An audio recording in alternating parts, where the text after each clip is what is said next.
대한민국의 조용기 목사님을 소개합니다. 오늘 저는 여러분과 함께 인간관계에 관한 계명이라는 제목으로 은혜를 나누고자 합니다. 인간의 삶 중 가장 중대한 일이 하나님과 인간의 관계인 것입니다. 이 근원적이고도 원초적인 관계가 잘못되어 있으면 인간의 삶이란 그 자체가 비극이요 절망에 불과한 것입니다. 그 다음 중요한 관계는 인간관계인 것입니다. 우리는 태어날 때부터 부모와의 관계를 맺고 삽니다. 형제 간의 관계를 피할 수가 없는 것입니다. 또 성장하면 선생과의 관계가 있고 또 부부의 관계가 있으며 사회의 여러 가지 형태의 관계를 맺고 살아가고 있는 것입니다. 그러므로 올바른 인간관계만이 인간을 인간답게 살게 하고 행복하게 살게 만들어주는 것입니다. 인간관계에 관한 하나님의 계명을 살펴보고 우리가 어떻게 인간관계를 올바르게 설립해서 나갈 수 있을까, 그 문제를 알아보고자 하는 것입니다. 하나님이 인간관계에 주신 계명은 6가지인데 그 중에 제일 첫째가 내 부모를 공경하라는 것입니다. 여러분, 사람들은 생각하기를 예수 그리스도를 믿는 사람들은 부모 공경을 안 해도 괜찮다, 그렇게 가르친다, 이런 비난하는 사람도 있습니다. 그러나 기독교 신앙에서 인간관계에서 가장 하나님께서 중요한 것으로서 제일 첫째로 명령한 것이 내 부모를 공경하라는 것입니다. 기독교 인간관계의 첫 계명이 효에 둔 것은 마치 여러분 동양의 공자님도 효를 모든 윤리와 도덕의 근본이라고 한 것과 같은 것입니다. 그러면 효라는 것은 무엇일까요? 여러분, 가장 단순한 것으로서 오늘날 효라는 것은 부모에게 이식주 문제를 해결해 주는 것이 근원적인 효가 되는 것입니다. 요사이는 핵가족 제도가 되어서 결혼하면 자녀들은 다 상상이 집을 떠나가는 것입니다. 이것은 반드시 나쁜 것은 아닙니다. 성경에도 남자가 그 부모를 떠나 여자와 연합하여 한 몸을 이룰 줄 해서 남자가 결혼하면 부모를 떠나라고 했습니다. 왜냐하면 같은 집에 있으면 서로 이해상관이 부딪히고 해서 시부모님 그 다음 아들 며느리 간에 반드시 전쟁이 일어납니다. 전쟁이 일어나지 않은 가정이 없습니다. 그러므로 남자가 그 부모를 떠나 여자와 연합하여 한 몸을 이룰지라고 했지만은, 그러나 이제 떠나 있든 같이 있든 간 이해하간 가장 근원적으로 자녀가 부모 효도에서 해야 될 것은 부모의 이식주 문제를 해결해 드리는 것입니다. 부모가 먹고 입고 자고 깨고 살아가는데 근심 없이 해줘야 그것이 가장 근원적인 효도지. 그런 것 안 하고서 자기들은 먹고 입고 마시고 살면서 부모들은 내 몰라라고 내어 던져버렸는지, 안 그러면 양로원이나 보내서 쓸쓸하게 살도록 만들어 놓는다면 이것은 지극히 불효한 것이 되고 마는 것입니다. 그러면 부모에게 이식주 문제만 해결해주면 효가 되나요? 그렇지 않습니다. 그 다음 나아가서 부모의 마음을 편하게 해드리는 것이 효인 것입니다. 어떻게 하면 부모 마음을 편하게 할까요? 여러분, 형제간에 물고 찢고 부모 앞에서 싸우면 부모의 마음이 편하겠어요? 혹은 자식이 음란하고 방탕하고 술 취하고 허랑하여 몸을 내어 던져서 주야로 부모에게 근심거리가 되게 하고 난 다음에 효를 할 수가 있어요? 여러분, 이 세상에서 부모에게 효하는 것이 가장 윤리의 근본이 되는 것은, 부모에게 효하자면 부모의 이식주 문제만 해결할 뿐 아니라 부모의 마음을 편안하기 위해서 나의 행동 거지를 조심하게 되고 형제간에 우애하게 되므로 반드시 윤리와 도덕적인 생활을 하게 되는 것입니다. 또 그뿐 아닙니다.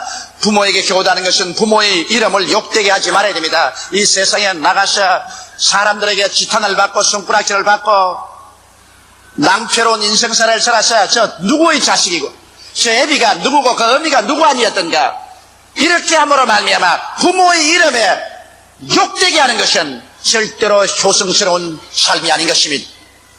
성경에는 하나님께서 효를 얼마나 중요하게 여겼던지, 내 부모를 공경하라, 그리하면 너가 세상에서 잘되고 장수하리라고 말씀한 것입니다.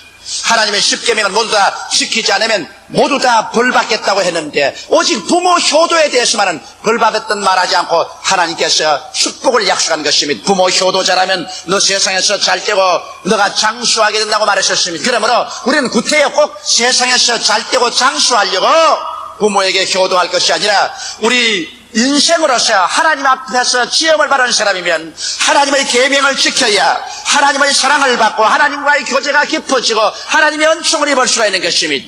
하나님과 원수되고 하나님께 미움을 받고 난 다음에야 인생이 이 세상에서 성공적으로 살아갈 수가 없는 것입니다. 그러므로 하나님께서는 하나님과 깊은 교통과 은혜를 가지고서 살 수 있게 하기 위해서는 부모를 공경하라고 성경은 말하고 있는 것입니다. 이러므로 오늘 이 시간에 우리는 우리의 가슴을 손을 얹고 내가 진실로 하나님을 잘 믿고 하나님께 영광을 돌리는 삶을 살고 좋은 크리스찬이면 부모를 공경하고 살았는가? 부모의 이식주 문제를 해결해 드리고 있는가?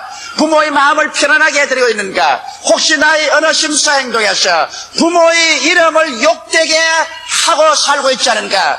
이러한 것을 생각하고 불효한 삶에서 우리는 돌이켜야 될 것인 것입니다. 하나님께서 인간관계 속에서 가장 미워하는 죄가 부모에게 불효하는 죄인 것입니다. 둘째로 성경에는 인간관계 속에서 살인하지 말라고 말한 것입니다. 인간의 생명은 존귀합니다. 왜냐하면 여러분 다른 동물들은 다 흙에서 그대로 지었지만은 사람은 하나님께서 흙으로 사람을 빚으시고 하나님의 생기를 직접 불어넣었습니다. 그래서 하나님의 형상과 모양대로 지어놓으신 것입니다. 그러므로 여러분과 나는 모두 다 하나님의 형상과 모양을 따라 시험을 받은 존재인 것입니다. 이렇기 때문에 우리 사람들은 그 속에 하나님의 형상과 모양을 가지고 있으므로 사람을 멸시하면 그 속에 있는 하나님의 형상과 모양을 멸시하는 자가 되고 마는 것입니다. 이렇기 때문에 우리는 사람을 멸시하거나 그 생명을 경시해서는 안 되는 것입니다. 그러나 아담과 하와가 타락하고 난 다음 하나님을 반역하고 나오자 마귀는 가장 처참하게 인간의 생명을 경시하고 짓밟고 죽이는 일을 했었습니다. 왜냐하면 하나님은 직접 대적할 수 없으니까 가장 하나님의 마음을 아프게 하는 것이 하나님의 형상과 모양대로 지음받은 사람을 타락시키고 사람을 짓밟는 일인 것입니다. 그러므로 유사 이래로 인류는 전쟁으로 말미암아 이 땅이 사람의 생명의 피로서 물들인 것입니다. 얼마나 많은 사람들의 생명이 전쟁으로 말미암아 희생되었으며 지금도 여러분 인간의 첨단 과학기술을 개발해서 사람을 일시에 죽여버릴 수 있는 무서운 무기들을 만들어 놓고 초강대국들이 대결하고 있는 것입니다. 이러므로 지구를 수십 번 멸망시키고도 남음이 있는 이러한 무기를 만들어 놓고 우리는 그 위에서 살고 있습니다. 이것이 바로 마귀가 하나님의 형상과 모양대로 지음받은 사람들을 철저히 파멸하려고 하는 계획인 것입니다. 여러분 사람들은 전쟁할 때 비인간적이고 악마적인 일을 많이 합니다. 지금 미국이나 서독 그리고 이스라엘에서 눈에 불을 켜고 잡아서 심판하려고 하는 사람이 있습니다. 그건 맹겔이라는 의사입니다. 나치하에서의 독일의 의사인데 이 사람은 헝가리의 아우슈비츠에서 소위 자기들이 유대인들을 멸한다고 해서 맹겔 한 사람이 여러분 유대인 100만 명 이상을 죽였습니다. 그것도 그냥 죽인 것이 아니라 가스실에 목욕시킨다고 목욕하러 들어가라고 해서 전부 옷 벗겨가지고서 부녀자 포함해서 100여만 명을 가스실에 넣어서 죽였어. 그것을 불로 태우고 혹은 그걸과 비누를 만들기도 하고 그림을 만들기도 했으며 가장 인간으로서 상상할 수 없을 만한 악한 방법으로 인간을 실험용 모르모트로 사용하는 것입니다. 그러한 맹겔 어떻게 사람이 사람을 그렇게 처참하게 죽일 수가 있는 것입니다. 그 사람을 지금 온 세계가 잡으려고 하고 있습니다. 2차 대전이 끝나고 난 다음 그는 쫓기는 사람이 되어서 독일에서 유럽에서 있지 못하고 남미로 도망을 쳐서 처처에 돌아다니다가 결국 물에 빠져 죽었다고 해서 요사이 법의학자리 와서 그 남은 해골들을 파내가지고서 진실로 맹겔인가 아닌가 조사를 하고 있는 것입니다. 그는 한평생을 남을 죽이고 난 다음 자기 스스로는 쫓기는 삶을 살고 무덤조차 파헤쳐져서 법의학자들이 그 해골들을 지금 맹겔이냐 이제 조사하고 있는 처지인 것입니다. 이러한 사람이 여러분 하나님 앞에서 심판을 피할 수 있을 것이라고 생각합니까? 오늘 인류는 정치적인 수단으로 혹은 보복으로서 수많은 사람을 죽입니다. 히틀러만 사람을 죽인 것이 아니라 스탈린 같은 사람 자기의 정치적으로 공산주의를 확립하기 위해서 자기 동족 2천만을 죽였으며 모택동이는 4천만을 죽였다고 합니다.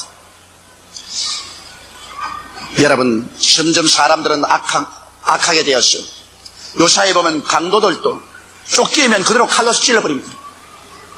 옛날엔 좀처럼 그런 비극적인 사례를 안 했는데 이제 사람의 생명의 가치를 짐승봐도 못하게 먹이는 것입니다. 이것은 이 세계가 이제는 말세의 마지막 병적인 형상으로 떨어졌다는 것을 볼 수 있는 것입니다. 낙태도 여러분 사람이 수많은 여성들이 낙태를 합니다. 1년에 수천만 명의 생명들이 낙태가 되어서 태어나기도 전에 죽습니다. 성경은 살인하지 말라고 하셨습니다. 여러분, 낙태가 살인이 아니라고 생각하는 사람은 가장 어리석은 사람인 것입니다. 이미 뱃속에서 생명이 된 것은 태어났든 태어나지 않았든 그러나 생명인 것입니다. 요사이 사람들은 사람 죽는 것보다도 그것을 뉴스로 만드는 것이 더 재미가 있는 것 같습니다. 제가 이번 일본에 있을 때 일본의 도요타 상사 회장이 살해되는 장면을 텔레비에서 보았었습니다. 일본의 거대한 회사인 도요타 상사가 부정을 행해서 일본 뉴스에 초점이 되었습니다. 도요타 회사 사장이 있는 아파트 앞에 신문 기자들과 텔레비 카메라 기자들이 구름대같이 모여있는데 바로 그 텔레비 카메라 앞에서 기자들 앞에서 회안들이 그 집을 뚫고 들어가서 이렇게 큰 칼로서 찔러 죽이는데 카메라맨은 그거 찍기에 바쁘고 신문 기자들은 그거 찍기에 바쁘고 한 사람도 찔러 죽이는 건 말리지 않았었습니다. 이 세상에 사람 죽는 거 취재하는 게 바빴지 사람의 생명을 구했다는 것은 초도 관심이 없는 몰인정하기 짝이 없는 시대에 우리는 살아가고 있는 것입니다. 이러므로 성경은 뭐라고 말합니까? 살인하지 말아야하는데 살인은 어떻게 하느냐? 성경은 말합니다. 이 세상의 생명이 끝나고 난 다음 하나님 심판대 앞에 서게 될 때 살인한 자는 불과 유황으로 타는 못에 참여하라고 말한 것입니다. 살인해도 아무도 그를 고발하지 않는다고 생각하면 안 됩니다. 하나님의 계명은 그를 고발합니다. 영원하신 주권자 되신 하나님 앞에서 그를 고발해서 그 살인자는 불과 유황으로 타는 못에 들어가 세세토록 이를 갈며 고통당하는 미래의 심판이 있는 것입니다. 셋째로는 성경 말씀에 간음하지 말라고 말했었습니다. 결혼은 하나님이 세우신 가장 거룩한 제도입니다. 성경에 보면 인생에 세운 제도 중에 가장 먼저 된 제도가 결혼인 것입니다. 남자가 그 부모를 떠나 여자와 연합하여 한 몸을 이룰지니라. 그래서 이 결혼이란 제도를 통해서 인류의 사회가 형성되고 국가가 형성되고 인류 문화가 발전된 것입니다. 그러므로 결혼이 파괴되면 가정과 사회와 인류가 파괴됩니다. 여러분 역사를 통해서 보게 될 때 하나님께서 집단적으로 인류를 심판한 것은 언제나 음란할 때 심판했었습니다. 소돔과 고모라가 음란하고 방탕하여 다른 색을 쫓아갈 때 하나님께서 소돔과 고모라를 멸해버렸었습니다. 그래서 사해로 그 도시가 사라져버리고 마는 것입니다. 슈 79년에 저 이탈리아의 남부 폼베이 섬이 가장 문화가 발달된 도시 중에 하나요. 사람들이 잘 먹고 잘 입자 그때 가장 음란하고 방탕한 도시였습니다. 전체 음란하고 방탕한 것이 꽉 들어찼습니다. 그러자 하나님 어떻게 했습니까? 비스비오스 화산이 폭발하게 해서 일시에 그 도시가 화산재에 파묻혀서 그대로 다 불타 죽어버리고 마는 것입니다. 오늘 폼페이의 시를 다시 파헤치는 거 보면 어느 곳에 가나 음란하고 더러운 벽화를 그려놓고 있습니다. 그러나 그 도시는 멸망을 받고 말았습니다. 대로마 제국이 멸망한 것은 그들이 음란하고 방탕함으로 말미암아 반달죽의 침략을 받아서 멸망당하고 말한 것입니다. 그러므로 어느 개인이고 가정, 어느 사회고 국가고 도덕적으로 문란해서 음란하고 방탕하고 난 다음에 그 개인이나 가정이나 국가나 사회가 성하게 나아간 적이 없습니다. 파멸되고 말한 것입니다. 여러분 오늘날 세계 문명은 말기 현상을 뚜렷이 보여주고 있습니다. 왜냐하면 오늘날처럼 잘 먹고 잘 입고 그리고 과학이 첨단으로 발전된 시대는 없었습니다만 오늘 이 세계 속에 사는 사람들이 도덕적으로 부패할 대로 부패했습니다. 음란할 대로 음란하고 방탕할 대로 방탕했었습니다. 도저히 상상할 수 없을 만한 음란함이 세계에 숭창같이 물이 흘러가고 있습니다. 이러므로 말미암아 이것은 세계 인류 문명의 말기 현상을 보여주는 것입니다. 더 이상 이 문명이 심판받지 않고 이대로 존속할 수 없을 것을 하나님 앞에서 증명하는 것입니다. 그렇기 때문에 우리들은 오늘날 도덕적으로 이 세계는 심판을 받게 되시며 말세가 되었다는 것을 말하고 있는 것입니다. 더구나 상황윤리와 같은 윤리를 만들어서 서로 좋아만 하면 아무리 간음해도 죄가 안 된다고 말합니다. 그 결과가 오늘날의 젊은이들 세계 및 성인사회에 범람한 성범죄를 가져오고 말한 것입니다. 그렇다고 해서 하나님 심판은 안 일어나요? 장차 물론 심판했지만 지금 벌써 심판하고 있는 것입니다. 여러분 음란하고 방탕한 사람치고 정신적인 황폐와 자기 멸시 속에서 행복한 사람이 없습니다. 무서운 성병들을 보십시오. 오늘날에 와시는 후천성 면역결핍증이라는 병이 있습니다. 이것은 동성연애자들이나 더러운 성적 관계를 하는 사람들에게 들리는 병으로서 미국의 구라파의 만연하고 일본에도 후천성 면역결핍증이 만연하고 있는데 이 병은 약이 없습니다. 걸리면 죽습니다. 벌써 하나님께서 심판의 손을 내려놓고 있는 것입니다. 그러나 그것보다 더 무서운 것은 음란한 자, 음행한 자는 불과 유황으로 타는 못에 참여하리니 이것이 둘째 사망이라고 말한 것입니다. 하나님께서 심판하지 않고 그대로 내버려 놓지 않습니다. 도덕률을 어긴 자들은 주님께서 이 세상에서 벌써 행복을 거두고 갈 뿐 아니라 영원한 불과 유황으로 타는 못에 심판당하고 말 것입니다. 그러므로 우리들은 음란을 회개하고 자복하고 버리고 도덕적으로 올바른 삶으로 들어와야만 되는 것입니다. 넷째로 주님께서 주신 계명은 도둑질하지 말라는 것입니다. 오늘 사람들은 여러분 쉽게도 이웃을 도둑질하고 사회, 국가 혹은 하나님 것조차 도둑질하는 것입니다. 세계적으로 봐서 오늘날 여러분 백화점 같은데 물건이 얼마나 많이 도둑맞는지 형언할 수 없다고 하는 것입니다. 정신적인 것도 도둑질하고 지적인 산물도 도둑질하고 사물에 있어서 남의 것을 알게 모르게 훔치면서 사람들은 살아가고 있는 것입니다. 어떤 사람이 나는 이런 감정을 하나 들었었습니다. 하루 종일 자고 나니까 도둑놈이 들어왔어요. 물건을 다 훔쳐갔어요. 근데 교회 잘 나오는 분입니다. 어찌 억울한지 하나님께 엎드려서 하나님 이 도둑놈 잡아주십시오. 그리고 어찌 하나님이시여 나를 도둑놈을 지켜주지 않고 우리 집에 와서 이렇게 도둑질하게 합니까? 그렇게 울고 기도를 하니까 마음속에 성령께서 말하기는 이 사람아 피장파장이다. 무슨 말입니까? 도둑놈이 내 물건 도둑질해 가는 것이나 너가 나 11조 도둑질하는 것이나 도둑놈은 다 똑같은 도둑놈 아니야? 너 언제 내게 11조 내느냐? 너는 하나님의 것을 마음대로 도둑질하고도 이제 너희 집에 와서 도둑놈이 물건 훔쳐갔다고 했어요. 그렇게 억울하냐? 그 말을 듣자 말자 그냥 깜짝 놀랐답니다. 송이하고 저보고 하나님 아버지여 내가 도적마다 마땅합니다. 전에는 왜 도둑 맞느냐고 억울하다가 도적 만나도 마땅합니다. 내가 하나님 것 도둑질했으니 도둑놈이 와서 내 물건 도둑질하는 건 마땅하지 않습니까? 하나님이여 이제부터는 나는 11조 도둑질하지 않고 주님 중심으로 살겠습니다. 이렇게 결심하고 그때부터 하나님 앞에서 11조 도둑질을 하지 않았다고 그런 말을 하는 간증을 제가 들어보았습니다. 여러분 도둑질하는 사람은 자기 양심을 거스르고 하나님을 거스를 뿐 아니라 자기와 하나님께 버림받은 삶을 사는 것입니다. 왜냐하면 도둑질에서 일단 한번 신용을 잃어버리면 그 사람은 이 세상에 살았다 하나 죽은 자인 것입니다. 사람들은 서로 신뢰함으로 교통하고 장사도 하고 돈도 구워주고 삽니다. 그러나 저 사람은 언제나 자기 이웃을, 사회를, 국가를, 하나님 것을 도둑질하는 신용할 수 없는 사람이라고 낙인 찍혀지면 사람들에게도 버림받고 사회에서 버림받으며 하나님에게 열쳐서 버림받고 마는 것입니다. 이러므로 도둑질하는 사람은 회개하고 자기의 손으로 땀 흘려 일해서 남에게 도움을 줄 것이 있도록 해야 될 것인 것입니다.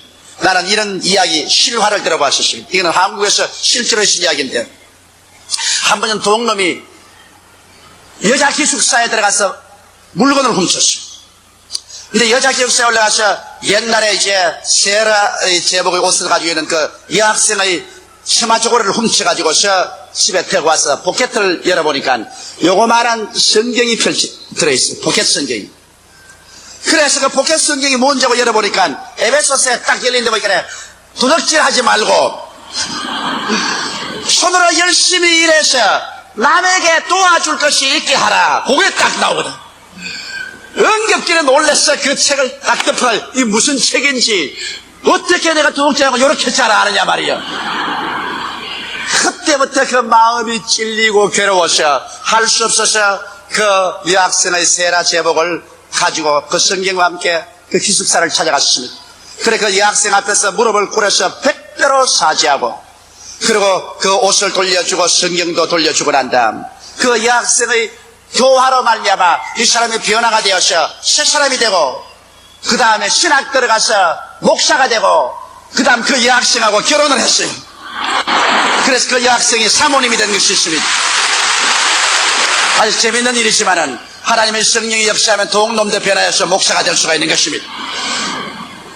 다섯째로는 하나님께서 내 이웃에 대하여 거짓 증거하지 말라고 말한 것입니다. 여러분 사람이 거짓말로 이웃 사람에게 증거해서 그래서 부부간에 헤어지기도 하고 가정이 파탄 이런 일도 많습니다.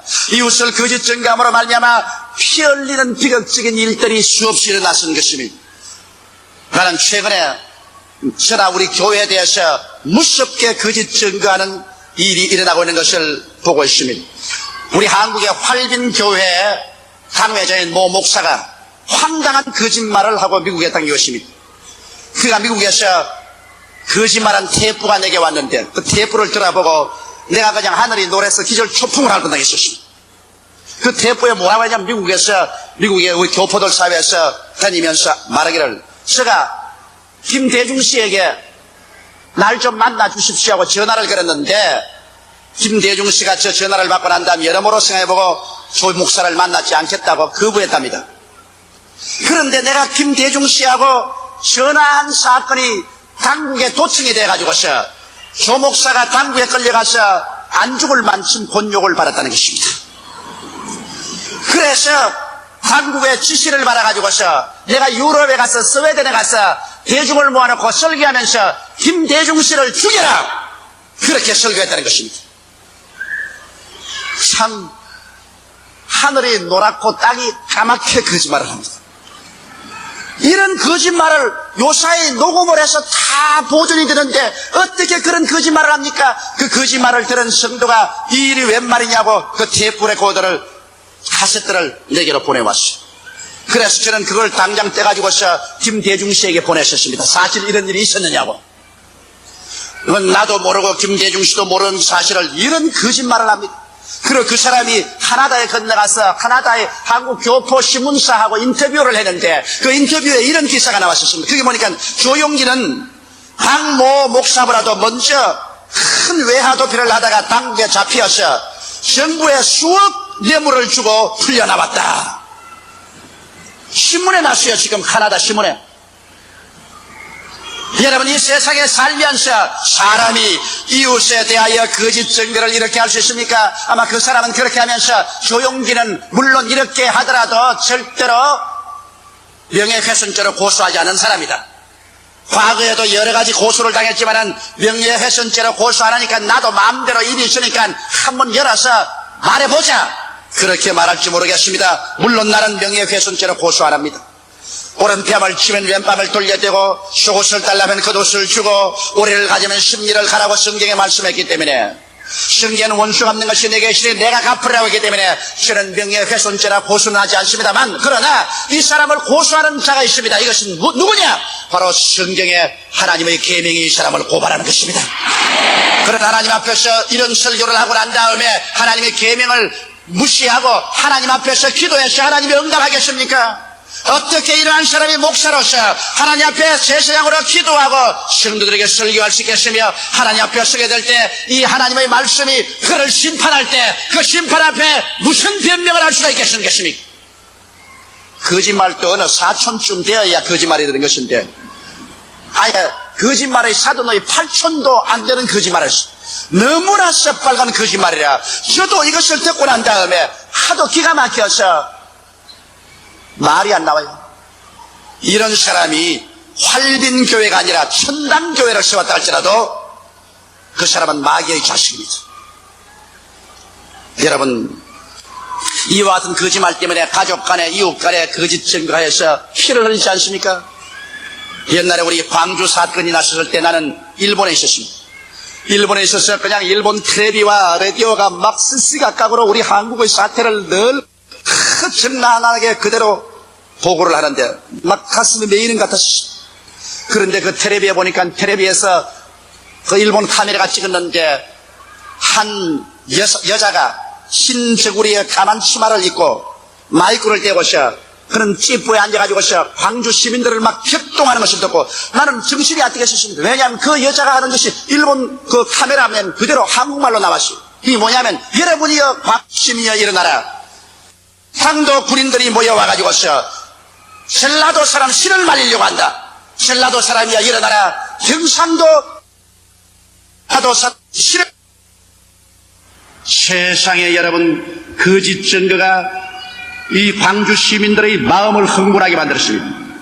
그러니까 누구든지 흥분 안 할 사람이 누가 있겠습니까? 나는 그 말을 듣고 내 간이 철렁내라는 것은 내가 경상도 사람입니다, 여러분. 그런데 우리 교회는 우리 여의도 순복음교회 47만 중에 호남 성도가 60%입니다.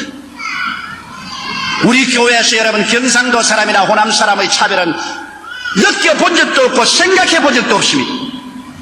나는 경상도 사람이지만 우리 호남 성도가 60%는 우리 교회에서 저를 사랑해주고 우리는 우리 성도들을 사랑하고 우리는 하나가 되어서 조국과 민족을 사랑했지. 요 손바닥보다 더 적은 땅덩어리에 호남이 어디 있으며 경상도가 어디 있습니까? 다 대한민국 사람이고 다 하나님 백성이지. 나는 그 이야기를 듣고 치를 떨었습니다. 어떻게 해서 우리 민족의 그러한 약점을 이용해가지고서 거짓 증거함으로 말미암아 상처를 입혀서 나라를 망하게 하려는지. 물론 그런 공산당의 오열이지. 그러므로 이와 같이 여러분 이웃에 대한 거짓 증거를 함으로 말미암아 격동하게 만들어서 남편이 아내를 이혼하게 하고 아내가 남편을 고발하게도 만듭니다. 형제간에 원수가 되고 부모 자식간에 등을 돌리게도 만들어 놓고 가족간에 이웃간에 거짓 증거에서 피를 흘리게 합니다. 저는 27년 목회 생활에 수많은 교회가 파괴되는 걸 보았었습니다. 대다수의 교회가 성도들 간에 거짓 증거함으로 파괴되는 것을 보았었습니다. 이 성도가 저 사람에게 이 거짓말하고 지역에서 이 거짓말 갖다 놓고 목사 장로 간에 장로와 장로 집사와 집사 간에 거짓 증거에서 그래서 화해될 수 없는 구렁텅이를 만들어서 교회를 파괴하는 것을 수없이 보았었습니다. 이러므로 거짓 증거하는 죄는 무서운 죄입니다. 자기는 가볍게 생각했지만 여러분 상처 있는 사람은 깊이 상처를 입습니다. 우리가 옛날에 국민학교 다닐 때 학교 갔다 돌아오면서 경변에서 돌을 쥐어가지고서 논에 와서 던집니다. 나는 재미로 던지지만은 그 돌에 맞아 죽는 개구리는 심각한 문제인 것입니다. 많은 개구리가 돌에 맞아 죽습니다. 던지는 사람은 장난으로 던지지만 맞아 죽는 개구리에게는 장난이 아닙니다. 그는 생사를 걸어놓은 심각한 문제인 것입니다. 여러분의 입에서 쉽게 거짓 증거하는 말을 내어 던지지만 그 거짓 증거한 돌에 맞는 사람에게는 심각한 문제가 되어버리는 것입니다. 이러므로 우리는 이웃을 거짓 증거하는 죄를 짓지 말아야만 될 것인 것입니다. 그리고 성경에는 6째 내 이웃의 집을 탐내지 말라고 말한 것입니다. 여러분 분수를 알고 그를 쫓아 사는 자가 행복하지 내 분수에 맞지 않게 이웃 것을 보고서 탐내어서 뱁새가 황새를 따라가려고 하다가 날개 죽지가 부러지는 일들이 많습니다. 물론 나라가 정치를 잘해서 국민 전체가 공평하게 잘 살도록 해야 되는 것입니다. 이게 정책입니다. 정치란 뭡니까? 정치란 사람들에게 배불리 먹고 따뜻하게 옷 입고 잘 살게 해주는 것이 정치입니다. 정치란 어느 정당이 정권을 얻게 하는 것이 정치가 아닙니다. 백성들 잘 살게 하는 것이 정치인 것입니다. 오늘날 우리 한국의 정치를 보면 백성들의 문제는 뒤새겨놓고 난 다음 정당과 정치 권력 때문에만 극극해서 국회에 가서 늘 한다는 것이 정당과 정치 싸움이나 하지 백성들의 심각한 현실적인 방 문제 해결에 관해서 너무나 무관심한 것을 보고 가슴 아프기 말로 다 할 수 없는 것입니다. 정치란 백성을 잘 먹게 하게 잘 살게 하는 것 제껴놓은 정치란 아무 소용이 없는 것입니다. 그러므로 정치하는 사람들이 잘 사는 사람은 점점 더 잘 살고 못 사는 사람들은 점점 못 살게 하는 부익부 빈익비하는 그런 사회를 만들지 말고 어찌한지 서로 최대한대로 서로 잘 살 수 있는 그러한 분배를 할 수 있는 이와 같은 정치를 해서 이웃을 탐내지 않고 살 수 있도록 만드는 그런 사회적인 국가적인 분위기도 만들어야 될 것입니다. 그러나 그와 함께 우리 이 세상에 사는 사람들은 자기 분수를 알아서 자기의 처지를 알아서 자기 분수와 처지 이상의 것을 요구함으로 말미암아 너도 못 살고 나도 못 사는 처지에 있으면 안 되는 것입니다. 왜냐하면 탐심만은 상가해야 될 것은 탐심은 만 가지 죄의 원인이 되는 것입니다.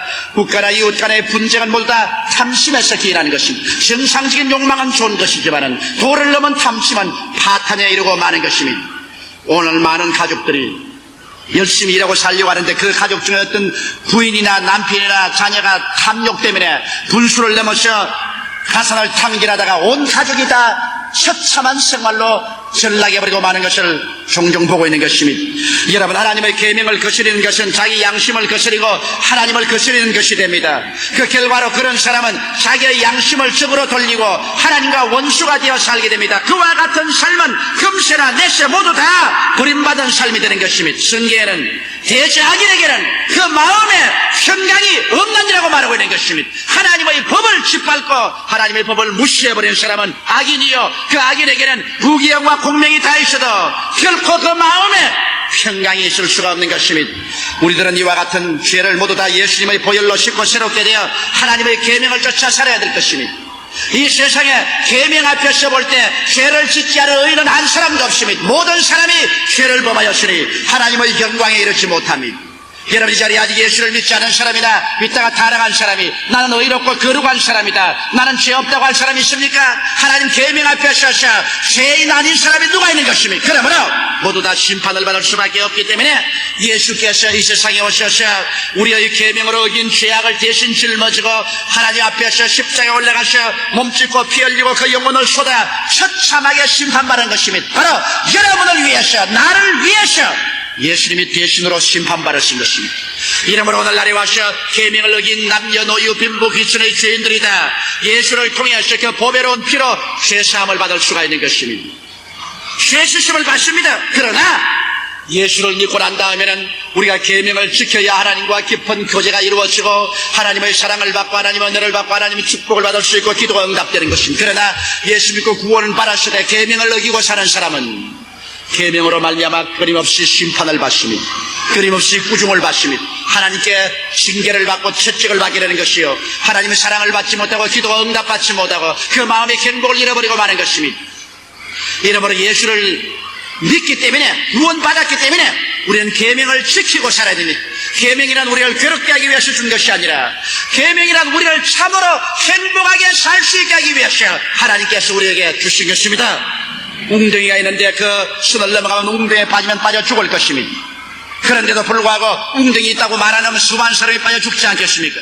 여기에 줄을 치놓고 건너가지 마시오, 웅덩이는 위험합니다. 이것이 바로 계명인 것입니다. 하나님의 계명은 여러분과 나의 생명을 보존하고 영혼이 잘됨같이 범사에 잘됨에 강건하고 생명을 얻되 풍성히 얻고 살 수 있게 하기 위해서 하나님께서 여러분과 나에게 이것을 지켜라고 주의로서 주신 것입니다. 이러므로 계명을 지키는 자는 하나님을 사랑하는 자요, 하나님께 사랑을 받고 그들이 무엇을 하나님께 기도한지 응답을 받습니다만, 계명을 어기는 자는 하나님을 사랑하지 않은 자요, 하나님께 미움을 받고 이러한 사람은 징계와 채찍을 면할 수가 없을 것입니다.